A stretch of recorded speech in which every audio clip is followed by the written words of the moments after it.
Friends, welcome back to another videos. Big Boss season 13ಕ್ಕೆ ಕಾಲಿಡ್ತಾ ಇದ್ದಾರೆ. ಸೂರ್ಯ ಅಣ್ಣ ಒಂದು ರಿಯಾಕ್ಟ್ ಕೊಟ್ಟಿದ್ದಾರೆ. ಗಿಲ್ಲಿ ಇದೇ ಫಸ್ಟ್ ಪಾಯಿಂಟ್ ಆಗಿದ್ದು, ಇವರು ಕಾಮಿಡಿ ಮಾಡ್ತಾ ಇದ್ದಾರಲ್ವಾ, ಅದಕ್ಕೆ ಗಿಲ್ಲಿ ಗೆದ್ದಿದ್ದು. ಗಿಲ್ಲಿ ರಫ್ ಕ್ಯಾಂಡಿಡೇಟ್ ಇದ್ರೆ ಖಂಡಿತವಾಗ್ಲೂ ಗಿಲ್ಲಿ ಗೆಲ್ತಾ ಇರಲಿಲ್ಲ ಅಂತಂದು ಸೂರ್ಯ ಅಣ್ಣ ಇವಾಗ ಕೌಂಟರ್ ಕೊಟ್ಟಿದ್ದಾರೆ. ಸೂರ್ಯ ಅಣ್ಣ ಇವಾಗ ಬಿಗ್ ಬಾಸ್ ಸೀಸನ್ 13ಕ್ಕೆ ಕಾಲಿಡ್ತೀನಿ, ನಾನು ಬಿಗ್ ಬಾಸ್ ಶೋಗೆ ಹೋಗ್ತೀನಿ, ಗಿಲ್ಲಿ ನೋಡಿದ ತಕ್ಷಣ ನಾನು ಹೋಗಬೇಕು ಅಂತ ಆಸೆ ಇದೆ. ಖಂಡಿತವಾಗ್ಲೂ ಇವಾಗ ಬಿಗ್ ಬಾಸ್ ಸೀಸನ್ 13ಗೆ ಕರೆ ಬಂದರೆ ನಾನು ಖಂಡಿತವಾಗ್ಲೂ ಏನೂ ಕನ್ಫ್ಯೂಸ್ ಆಗದೆ ಡೈರೆಕ್ಟಾಗಿ ಹೋಗ್ಬಿಡ್ತೀನಿ. ಅಲ್ಲಿ ನಾನು ರಫ್ ಕ್ಯಾಂಡಿಡೇಟ್ ಇದೇ ರೀತಿಯಾಗಿ ನಾನು ಬಿಗ್ ಬಾಸ್ನಲ್ಲಿ ಎಲ್ಲರನ್ನೂ ಮನರಂಜಿಸ್ತೀನಿ.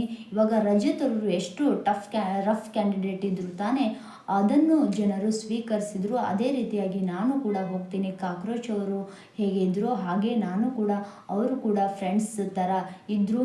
ಹಾಗೆ ಇಲ್ಲಿ ಬಿಗ್ ಬಾಸ್ನಲ್ಲಿ ವಿನ್ ಆದಂಥವರು ಗಿಲ್ಲಿಯವರು ಪ್ಲಸ್ ಪಾಯಿಂಟ್ ಏನಪ್ಪ ಅಂದರೆ, ಅವರು ಜನರಿಗೆ ಕಾಮಿಡಿ ಮಾಡ್ತಾ ಏನೇ ಮಾಡಿದ್ರು ಕಾಮಿಡಿ ಮಾಡ್ತಿದ್ರಲ್ವ, ಕಾಮಿಡಿಲಿಂದಲೇ ಬಿಗ್ ಬಾಸ್ ವಿನ್ ಆಗಿದ್ದು. ಕಾಮಿಡಿ ಮಾಡಲಾರ್ದೆ ಅವರು ರಫ್ ಕ್ಯಾಂಡಿಡೇಟ್ ರಜತ್ ಥರ ಇದ್ದರೆ ಅವರು ಖಂಡಿತವಾಗ್ಲೂ ಬಿಗ್ ಬಾಸ್ ಗೆಲ್ತಾ ಇರಲಿಲ್ಲ ಅಂತಂದು ಇಲ್ಲಿ ಸೂರ್ಯ ಅಣ್ಣ ಅವರು ಇವಾಗ ಹೇಳಿದ್ದಾರೆ. ಇದು ನಿಜನಾ?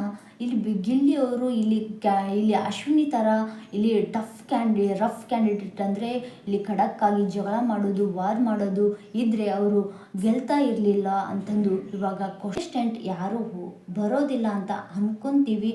ಆದರೆ ಇವರ ಒಂದು ಟಕ್ಕರ್ ಕೊಡೋಕ್ಕೆ ಬರ್ತಾರ ಇಡೀ ಸೀಸನ್ನಲ್ಲಿ ಯಾರು ಈ ಥರ ಕ್ರೇಜ್ 37 ಕೋಟಿ ಓಟ್ ಪಡೆದಂಥ ಗಿಲ್ಲಿಯವ್ರನ್ನ ಕೌಂಟರ್ ಕೊಟ್ಟು ಅವರ ಒಂದು ರೂಲ್ಸ್ ಬ್ರೇಕ್ ಮಾಡ್ತಾರಾ ಈ ಒಂದು ಸೀಸನ್ನಲ್ಲಿ, 13ನೇ ಸೀಸನ್ನಲ್ಲಿ ಆಗುತ್ತಾ ಅಂತ ಕಾಯ್ದುಕೊಂಡು ನೋಡೋಣ.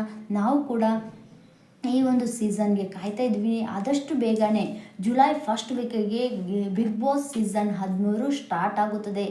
ರೂಲ್ಸ್ ಬ್ರೇಕ್ ಮಾಡ್ತಾರಾ ಅಥವಾ ಗಿಲ್ಲಿಯವರ ಒಂದು ರೂಲ್ಸೇ ಇರುತ್ತಾ ಅಂತ ನೋಡೋಣ. ಇಷ್ಟೆಲ್ಲ ಕ್ರೇಜ್ ಇದೆ, ಇಷ್ಟೆಲ್ಲ ಡಿಮ್ಯಾಂಡ್ ಇದೆ, ಇಷ್ಟೊಂದು ಕೂಡ ಇವಾಗಲೂ ಕೂಡ ಟ್ರೆಂಡಿಂಗ್ ಇದೆ. ಇವಾಗ ಬಿಗ್ ಬಾಸ್ ಶೋ ಮುಗಿದ ತಕ್ಷಣ ಇಲ್ಲಿ ಅವರು ವಿನ್ ಆದಂತಹ ಒಂದು ಕಂಟೆಸ್ಟೆಂಟು 1 ವಾರ 2 ವಾರ ಪ್ರೋಗ್ರಾಮ್ಗೆ ಇನ್ವೈಟ್ ಮಾಡಿರ್ತಾರೆ. ಅವರು 1 ತಿಂಗಳು ಹೊರಗಡೆ ಡಿಮ್ಯಾಂಡ್ ಮಾಡಿ ಆಮೇಲೆ ಕ್ಯಾಶುವಲ್ ಆಗಿ ಅವ್ರು ವರ್ಕ್ ಮಾಡ್ತಾರೆ. ಬಟ್ ಇಲ್ಲಿ ಈ ಬಿಗ್ ಬಾಸ್ ಸೀಸನ್ 12ರ ಒಂದು ವಿನ್ನರ್ ಇವಾಗಲೂ ಕೂಡ ಟ್ರೆಂಡಿಂಗ್ನಲ್ಲಿ ಇದ್ದಾರೆ. ಅವರು ಎಲ್ಲೆಲ್ಲಿ ಹೋಗ್ತಾರೆ, ಅವರು ಎಲ್ಲ ಒಂದು ಪ್ರೈಸ್ದವರು ಕೂಡ ಎಲ್ಲರೂ ಕೂಡ ವಿಡಿಯೋ ಮಾಡ್ತಾ ಇದ್ದಾರೆ. ಯಾವ ಒಂದು ನೆಕ್ಸ್ಟ್ ಲೆವೆಲ್ ಹೋಗ್ಬಿಟ್ರು ಅಂತಂದಾಗ ಇಲ್ಲಿ ಸೂರ್ಯ ಅಣ್ಣ ಒಂದು ರಿಯಾಕ್ಟ್ ಕೊಟ್ಟಿದ್ದಾರೆ. ಗಿಲ್ಲಿ ಇದೇ ಫಸ್ಟ್ ಪಾಯಿಂಟ್ ಆಗಿದ್ದು, ಇವರು ಕಾಮಿಡಿ ಮಾಡ್ತಾ ಇದ್ದಾರಲ್ವ, ಅದಕ್ಕೆ ಗಿಲ್ಲಿ ಗೆದ್ದಿದ್ದು.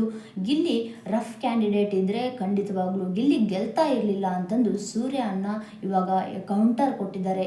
ಸೂರ್ಯ ಅಣ್ಣ ಇವಾಗ ಬಿಗ್ ಬಾಸ್ ಸೀಸನ್ 13ಕ್ಕೆ ಕಾಲಿಡ್ತೀನಿ, ನಾನು ಬಿಗ್ ಬಾಸ್ ಶೋಗೆ ಹೋಗ್ತೀನಿ, ಗಿಲ್ಲಿ ನೋಡಿದ ತಕ್ಷಣ ನಾನು ಹೋಗಬೇಕು ಅಂತ ಆಸೆ ಇದೆ. ಖಂಡಿತವಾಗಿ ಬರ್ತಾರ ಇಡೀ ಸೀಸನ್ನಲ್ಲಿ ಯಾರು ಈ ಥರ ಕ್ರೇಜ್ 37 ಕೋಟಿ ಓಟ್ ಪಡೆದಂಥ ಗಿಲ್ಲಿಯವ್ರನ್ನ ಕೌಂಟರ್ ಕೊಟ್ಟು ಅವರ ಒಂದು ರೂಲ್ಸ್ ಬ್ರೇಕ್ ಮಾಡ್ತಾರಾ ಈ ಒಂದು ಸೀಸನ್ನಲ್ಲಿ, 13ನೇ ಸೀಸನ್ನಲ್ಲಿ ಆಗುತ್ತಾ ಅಂತ ಕಾಯ್ದುಕೊಂಡು ನೋಡೋಣ. ನಾವು ಕೂಡ ಈ ಒಂದು ಸೀಸನ್ಗೆ ಕಾಯ್ತಾ ಇದ್ವಿ. ಆದಷ್ಟು ಬೇಗನೆ ಜುಲೈ ಫಸ್ಟ್ ವೀಕಿಗೆ ಬಿಗ್ ಬಾಸ್ ಸೀಸನ್ 13 ಸ್ಟಾರ್ಟ್ ಆಗುತ್ತದೆ. ರೂಲ್ಸ್ ಬ್ರೇಕ್ ಮಾಡ್ತಾರಾ ಅಥವಾ ಗಿಲ್ಲಿಯವರ ಒಂದು ರೂಲ್ಸೇ ಇರುತ್ತಾ ಅಂತ ನೋಡೋಣ. ಇಷ್ಟ ಆದರೆ ಲೈಕ್ ಮಾಡಿ, ಶೇರ್ ಮಾಡಿ, ನಮ್ಮ ಒಂದು ಚಾನಲ್ಗೆ ಸಬ್ಸ್ಕ್ರೈಬ್ ಮಾಡಿ, ಕಮೆಂಟ್ ಮುಖಾಂತರ ನಿಮ್ಮ ಒಂದು ಪುಟ್ಟ ಅನಿಸಿಕೆ ತಿಳಿಸಿ. Thank you.